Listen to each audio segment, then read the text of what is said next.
करेंगे पश्चिम बंगाल के बहरामपुर विधानसभा की। बहरामपुर विधानसभा मुर्शिदाबाद जिले में आता है और सियासी सरगर्मियों के लिए जाना जाता है। ये पूरा इलाका जहां बीजेपी एक जंग में है और बीजेपी और टीएमसी के बीच एक जोरदार जंग उन इलाकों में देखने को मिल रही है। हालांकि ये पूरा इलाका टीएमसी के वर्चस्व वाला माना जाता है, लेकिन इस बार समीकरण क्या कुछ है, कौन किस पर भारी पड़ेगा, और सबसे बड़ी बात यह है कि कांग्रेस के दिग्गज नेता अधीर रंजन चौधरी यहां से चुनाव मैदान में है और उनकी भी मौजूदगी को कम नहीं आंका जा सकता है। ऐसे में वहां के समीकरण बड़े ही दिलचस्प होंगे। ज्यादा जानकारी के लिए इस वक्त हमारे साथ हमारे वरिष्ठ सहयोगी राकेश रंजन जी हैं। राकेश जी, देखिए मुर्शिदाबाद के इस बहरामपुर विधानसभा में तो काफी दिलचस्प समीकरण इस बार दिखाई दे रहे होंगे और अधीर रंजन चौधरी की भी परीक्षा होनी है।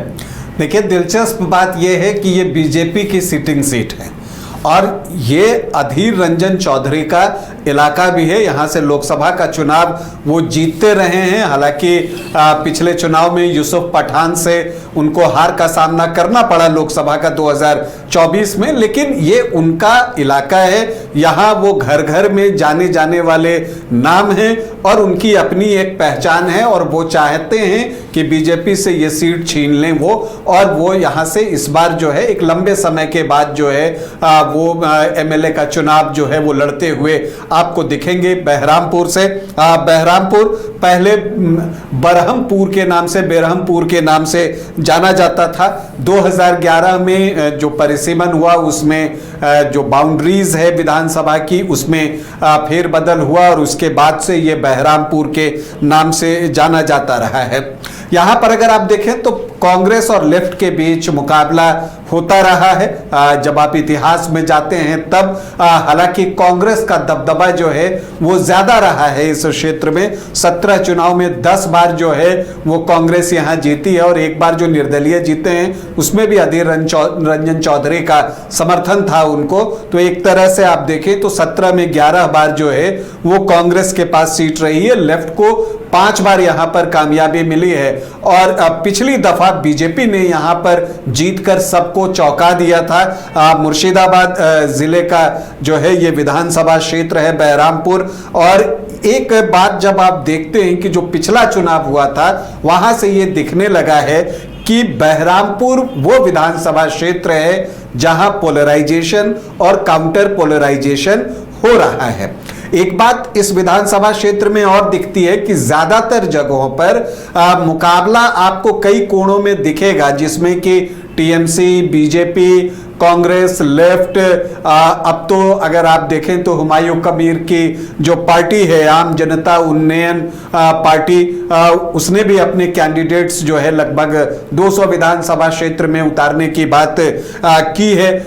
तो वो सारे प्रत्याशी तो हैं, लेकिन ज्यादातर जगहों पर आपको आमने सामने की लड़ाई दिखेगी। लेकिन बहरामपुर में मुकाबला पूरी तरह से त्रिकोणीय है, ट्रायंगुलर फाइट ही आपको बहरामपुर में दिखेगा। देखिए, अगर इसको समझना है तो हम इस तरह से समझ सकते हैं कि जब 2021 में यहां चुनाव हुआ था तब मनोज चक्रवर्ती जो चुनाव के वक्त सिटिंग विधायक थे कांग्रेस के, वो चुनाव लड़ रहे थे। टीएमसी ने नारू गोपाल मुखर्जी को टिकट दिया था और बीजेपी ने सुब्रता मैत्रा को चुनावी मैदान में उतारा था। अब यहां पर जो है जो पोलराइजेशन हुआ और वोटों में जो बंटवारा हुआ, फाइट चूंकि ट्रायंगुलर हो गई थी, तो सुब्रता मैत्रा को 89,340 वोट आए, मतलब 45.21% वोट, और उन्होंने जो है टीएमसी के नारू गोपाल मुखर्जी को जो है वो पराजित किया 26,852 वोटों से। तो एक तरफा जीत जो है बीजेपी को मिली थी और इसके पीछे वजह ये थी कि जो कांग्रेस के मनोज चक्रवर्ती हैं जो तीसरे स्थान पर रहे थे, उनको 20.33% वोट आ गया था। तो जब टीएमसी और कांग्रेस में वोट बटा तो उसका सीधा सीधा लाभ जो है वो बीजेपी को मिला। तो बीजेपी उसी उम्मीद में है कि चूंकि यहां पर अधीर रंजन चौधरी प्रत्याशी हैं, एक बार फिर से टीएमसी ने नारू गोपाल मुखर्जी को उतारा है और टीएमसी जोर लगा रही है, और यहां पर जो है बीजेपी ने फिर से सुब्रता मैत्रा को टिकट दिया है। आम जनता उन्नयन पार्टी, हुमायूं कबीर वाली पार्टी, AIMIM के साथ गठबंधन में है। यहां पर आसिफ इकबाल जो हैं वो आम जनता उन्नयन पार्टी के उम्मीदवार हैं और यहां पर भाकपा माले ने अबुल कसीम शेख को चुनावी मैदान में उतारा है। तो अब यहां पर एक दिलचस्प स्थिति बन गई है। अब हुमायूं कबीर की पार्टी और भाकपा माले का कितना असर होता है ये तो आगे जाकर पता चलेगा, लेकिन फिलहाल अभी से ही एक ट्रायंगुलर फाइट की स्थिति तो यहां पर बन गई है। अधीर रंजन चौधरी, नारू गोपाल मुखर्जी और सुब्रता मैत्रा के बीच में ये साफ तौर पर दिख रहा है। बीजेपी इस बार फिर से वही उम्मीद कर रही है कि वोटों का बंटवारा हो, ट्रायंगुलर फाइट हो, उसमें उसकी जीत जो है वो आसान हो जाएगी। लेकिन एक चीज समझना होगा कि इस बार कांग्रेस से उम्मीदवार खुद अधीर रंजन चौधरी हैं और अधीर रंजन चौधरी जो है वो यहां पर बीजेपी के वोटों में सेंध लगा सकते हैं। जो एक हिंदू वोटों का पोलराइजेशन टुवर्ड्स बीजेपी पिछले इलेक्शन में हुआ था विधानसभा के, वहां पर वो सेंधमारी हो सकती है। और इसको समझने के लिए इस बार का लोकसभा चुनाव जो हुआ है वो समझना होगा। बहरामपुर लोकसभा में अधीर रंजन चौधरी को हार का सामना करना पड़ा यूसुफ पठान से, लेकिन जो बहरामपुर विधानसभा की सीट थी यहां पर अधीर रंजन चौधरी को लगभग 7,000 वोटों की लीड मिली, 6,927 वोटों की। लेकिन वोट उनको आए कितने? 39.26, मतलब 39.25% वोट उनको आए। बीजेपी यहां दूसरे स्थान पर रही, 36% वोट बीजेपी के हिस्से थे और यूसुफ पठान जैसे उम्मीदवार जो कि तृणमूल से लड़ रहे थे उनको सिर्फ 22.12% वोट आया। तो यह बताता है कि जब अधीर रंजन चौधरी चुनावी मैदान में होते हैं तो एक जो हिस्सा जो टीएमसी को भी वोट करता है, बीजेपी को भी वोट करता है, उसमें से निकलकर वो अधीर रंजन चौधरी की तरफ जाता है। क्योंकि आप देखिए कि बीजेपी जो है उसका भी यहां पर वोट प्रतिशत गिरा 36%, जबकि विधानसभा में उसको 45% वोट मिले थे। तो 9% वोट बीजेपी का कम हुआ अधीर रंजन चौधरी के लड़ने की वजह से लोकसभा के चुनाव में। और अगर आप टीएमसी का देखें तो जो यूसुफ पठान है उनको 22.25% के आसपास वोट आए, जो कि पिछली बार 31% के आसपास आए थे, 32% के आसपास। तो 10% वोट टीएमसी का भी छिटका। तो ये जो वोट है ये 10 और 9 19% वोट टुवर्ड्स अधीर रंजन चौधरी गए और मनोज चक्रवर्ती के कांग्रेस के जो अपने वोट थे वो उनके साथ इंटैक्ट रहे और तब जो है अधीर रंजन चौधरी का वोट 39.26% पहुंचा। तो ये सीधा गणित है। लेकिन इस बार फर्क ये है कि अधीर रंजन चौधरी जो हैं वो लड़ रहे हैं, लेकिन लेफ्ट इस बार अलग लड़ रहा है। तो जो लेफ्ट के कैडर वोटर्स हैं, देखिए बाकी वोट तो ट्रांसफर होते हैं, लेकिन जो कैडर वोटर होते हैं वो अपनी पार्टी के साथ ही जाते हैं, चाहे जिस पार्टी के हों।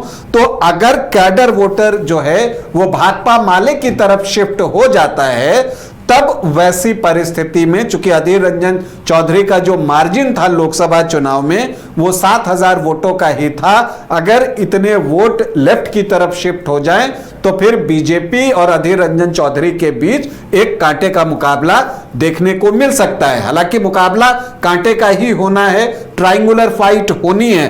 और आपको बताऊं कि यहां पर एसआईआर एक बड़ा मुद्दा है, क्योंकि बहुत सारे नाम मुर्शिदाबाद में कटे हैं। 7,48,000 नाम बाहर हुए हैं मुर्शिदाबाद जिले में, जिसमें बहरामपुर से भी बड़ी संख्या में एसआईआर में नाम कटे हैं। तो ये सारी चीजें एसआईआर चूंकि यहां पर मुद्दा बना है, इसलिए ममता बनर्जी जब मालदा गई थी तो उन्होंने कहा था कि एसआईआर के मुद्दे पर चुनाव आयोग जाते वक्त हम चाहते थे कि कांग्रेस हमारे साथ रहे, लेकिन कांग्रेस हमारे साथ नहीं रहा था। तो ये हमला उन्होंने कांग्रेस पार्टी पर किया और उनकी जो कोशिश है अल्पसंख्यक वोटों को अपनी तरफ करने के इरादे से ये दिया गया बयान है। लेकिन चूंकि अधीर रंजन चौधरी भी माहिर राजनीतिज्ञ हैं, उन्होंने भी तुरंत काउंटर किया और उन्होंने कहा कि सबसे पहले एसआईआर का मुद्दा राहुल गांधी ने ही उठाया था, लेकिन जब बिहार में एसआईआर की जंग लड़ रहे थे राहुल गांधी, तो ममता बनर्जी ने कुछ नहीं कहा था, जबकि एसआईआर पर जो राहुल गांधी ने मीटिंग बुलाई थी उसमें अभिषेक बनर्जी भी गए थे। तो बहुत ही सोची समझी रणनीति के तहत अधीर रंजन चौधरी जो है वो यहां पर चुनाव लड़ रहे हैं। टीएमसी को डर है कि अधीर रंजन चौधरी उनके वोटों में सेंधमारी कर सकते हैं। लोकसभा चुनाव में उन्होंने देखा कि उनकी पार्टी को बहरामपुर विधानसभा में तीसरे स्थान पर जाना पड़ा है, तो इसलिए तलखी जो है टीएमसी वर्सेस कांग्रेस जो है वो देखने को मिल रही है। बीजेपी को अपना जो वोट है उस पर भरोसा है, वो चाहती है कि वो वोट उसके पास आए, लेकिन क्या ऐसा होगा, यह सबसे बड़ा सवाल है। यहां मुस्लिम वोटर्स जो एसआईआर से पहले की बात है 25% से ज्यादा हैं। एससी वोटर्स जो है वो 12.25% के आसपास है। तो यहां पर जो चुनाव होगा वो दिलचस्प होगा, चूंकि एसआईआर में जो नाम कटे हैं उसका क्या इंपैक्ट पड़ता है चुनाव पर, वो जब परिणाम आएगा तब सामने आएगा। लेकिन एक बात तो तय है कि अधीर रंजन चौधरी ने बहरामपुर विधानसभा क्षेत्र में कांग्रेस प्रत्याशी के रूप में चुनाव लड़ने का फैसला लेकर बीजेपी और टीएमसी दोनों के लिए मुश्किलें बढ़ा दी हैं। तो एक ट्रायंगुलर फाइट बहरामपुर में, दिलचस्प मुकाबला। तो वाकई में एक त्रिकोणीय मुकाबला बहरामपुर में देखने को मिल रहा है, और सबसे दिलचस्प बात यह होगी कि अधीर रंजन चौधरी यहां क्या कमाल दिखा पाते हैं, इस पर सबकी नजरें रहेंगी। बायोम इंस्टीट्यूट नीट की तैयारी के लिए एक भरोसेमंद नाम। यहाँ अनुभवी फैकल्टी, स्मार्ट क्लासरूम और बेहतरीन टीचिंग मेथड से स्टूडेंट्स को मिलती है मजबूत तैयारी। यहाँ हर स्टूडेंट को मिलता है पर्सनल गाइडेंस और डाउट क्लियरिंग का पूरा सपोर्ट। नीट 2027 और 28 के लिए फेज 1 बैच 9 अप्रैल से शुरू हो रहा है। आज ही बायोम इंस्टीट्यूट से जुड़े और अपने डॉक्टर बनने के सपने को दे सही दिशा। बायोम इंस्टीट्यूट सिर्फ मेडिकल प्रिपरेशन का संस्थान।